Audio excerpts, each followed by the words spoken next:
Star Wars, Episode 4, A New Hope, read by Peter the Booklover. If you enjoy this content, please like the video and please subscribe for more. A long time ago, in a galaxy far, far away, there was a period of civil war.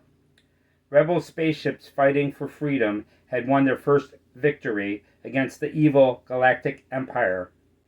During the battle, Rebel spies managed to steal secret design plans to the Empire's ultimate weapon, the Death Star, an armored space station with enough power to destroy an entire planet.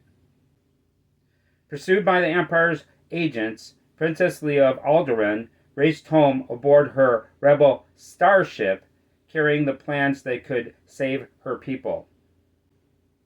Suddenly, a laser blast rocked Princess Leia's starship.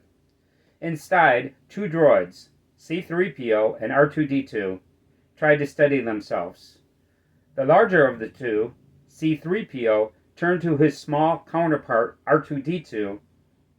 "We'll be destroyed for sure. This is madness." The starship began to shake, straining against the invisible force.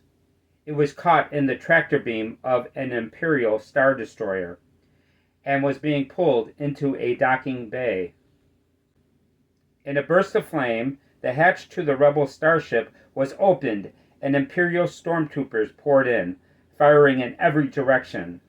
The Rebel soldiers were quickly overtaken.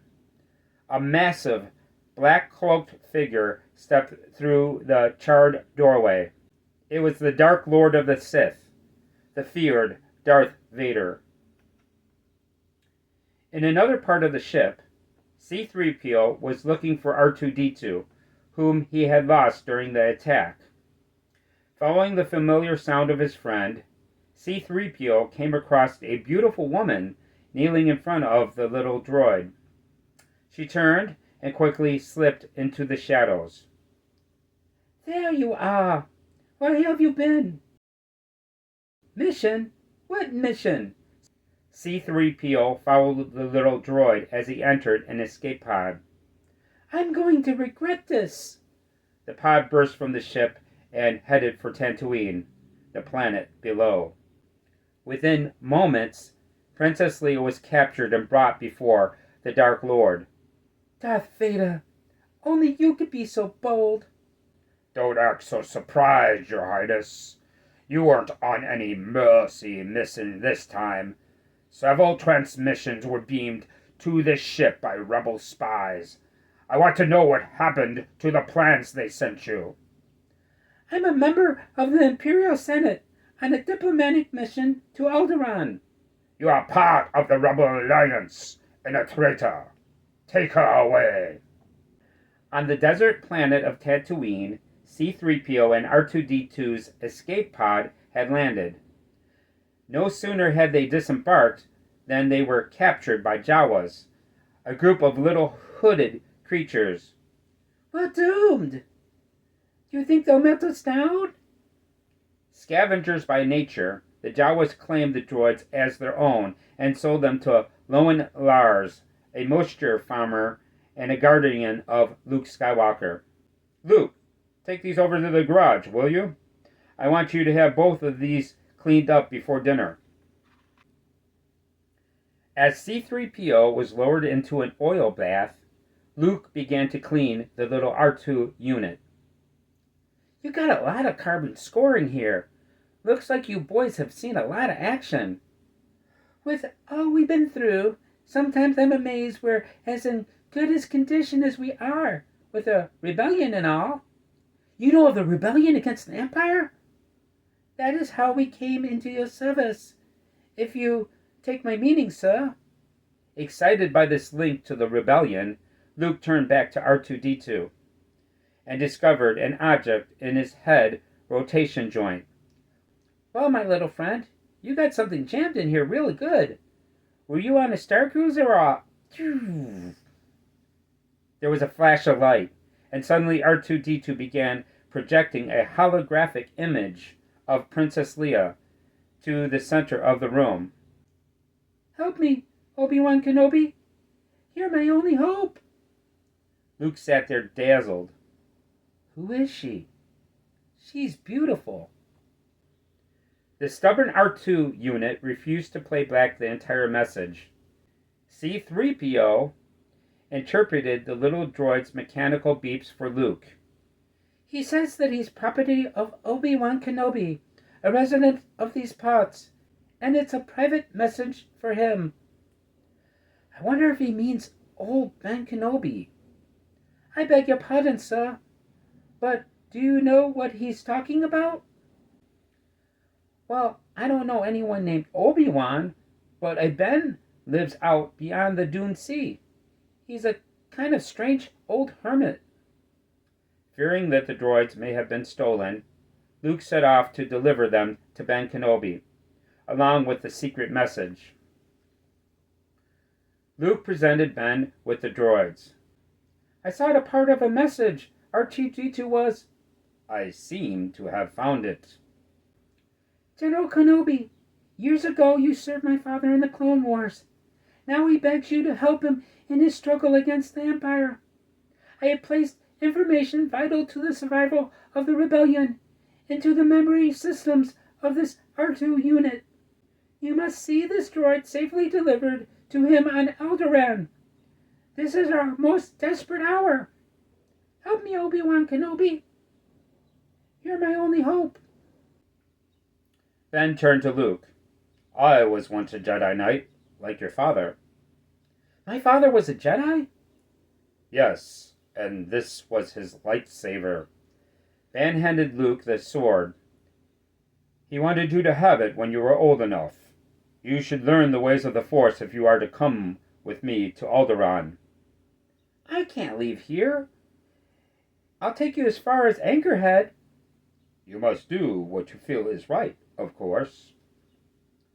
On their way to Anchorhead, Luke, Ben, and the droids came across the Jawa sandcrawler, destroyed by Imperial troops. If they trace the robots here, they may have learned who they sold them to, and that would lead them back home. Wait, Luke. It's too dangerous.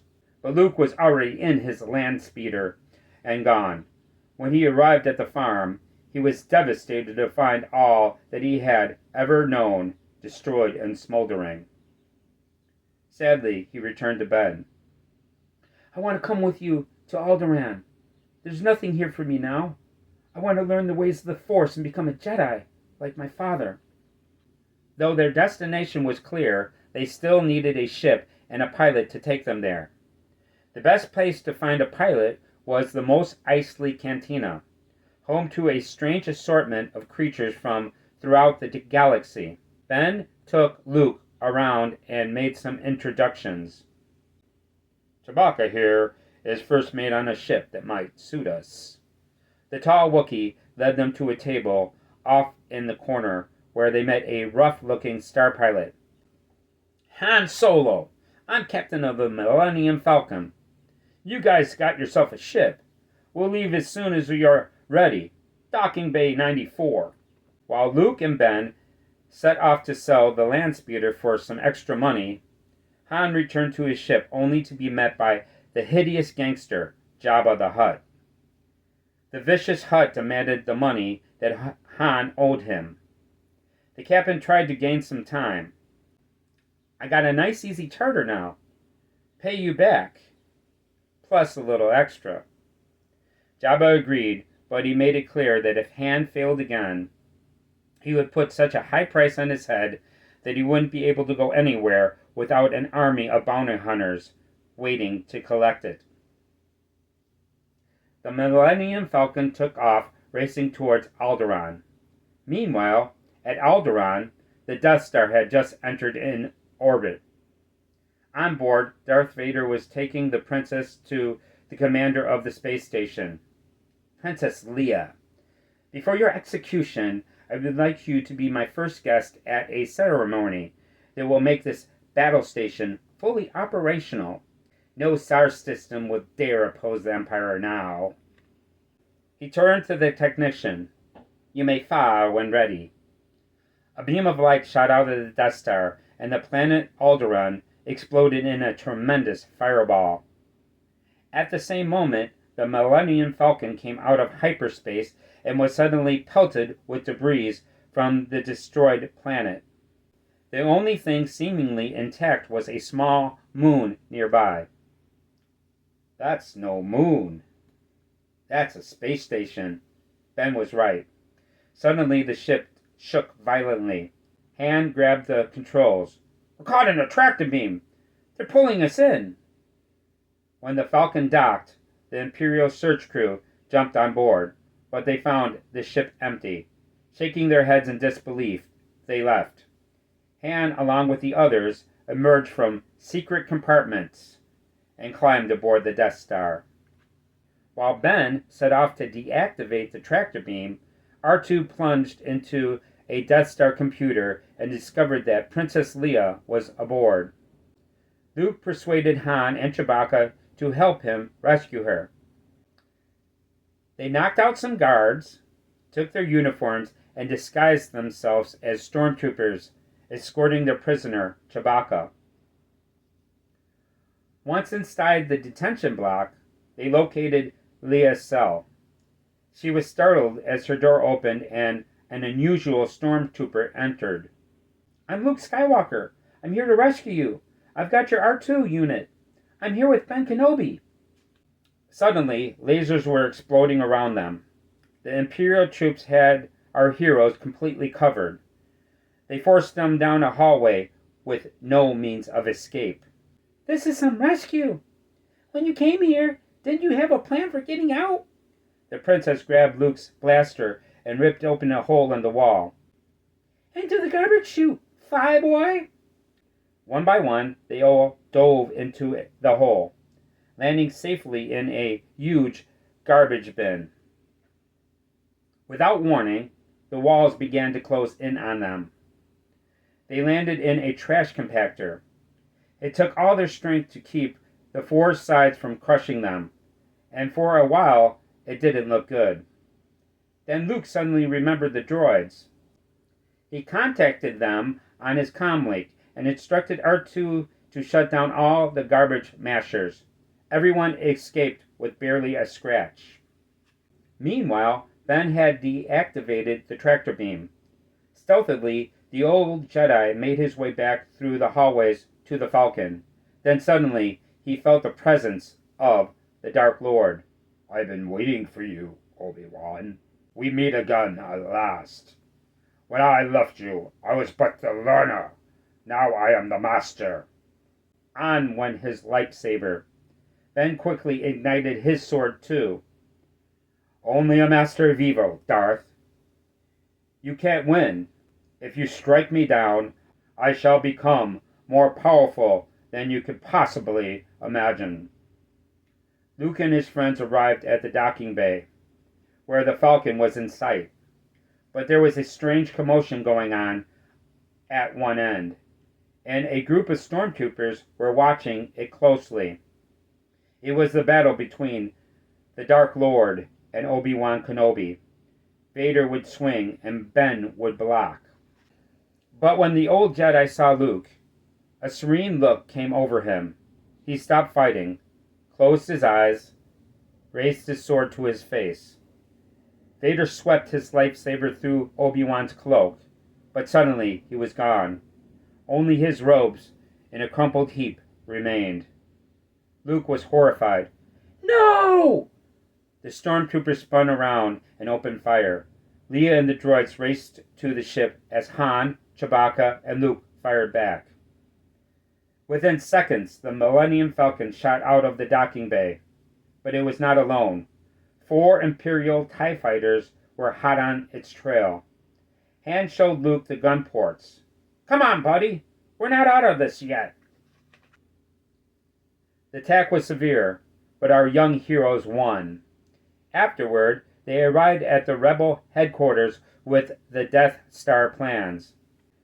But Darth Vader had placed a homing beacon aboard the Millennium Falcon, and the Imperial Death Star was approaching. Using the secret plan, the rebels launched their ships and headed straight for the Death Star. They zoomed across the surface of the space station as enemy laser cannons fired back. It soon became obvious that the Imperial troops had to fight the rebels ship to ship. Waves of TIE fighters screamed out of the Death Star and attacked. Even Darth Vader himself manned a fighter. The Empire was gaining ground. One pilot had failed to hit the weak spot of the space station. Now it was up to Luke. But Vader was right on Luke's heels. The Force is strong with this one. As Vader was about to fire, a laser shot ripped past him and hit his wingman. The explosion sent Vader's ship spinning into space. Yahoo! You're all here, kid! Let's blow this thing and go home! It was Han. As Luke raced to hit the target, he heard Ben's voice. Use the Force, Luke. Luke fired 2 proton torpedoes at the Death Star. It was a direct hit. The rebel ships raced into hyperspace, just as the space station exploded in a tremendous flash. With the destruction of the Death Star, the rebels had won one of their great victories over the Empire. Hundreds of rebel troops gathered together to honor Han Solo and Luke Skywalker for their heroic deeds during the battle. Princess Leia awarded the 2 men with medals of valor as the crowd cheered in triumph. Through the happiness, however, the rebels knew, though the dreaded Death Star had been destroyed, the Empire, the Emperor, and Darth Vader were still in power and a threat to freedom. But all that would have to wait until the next adventure.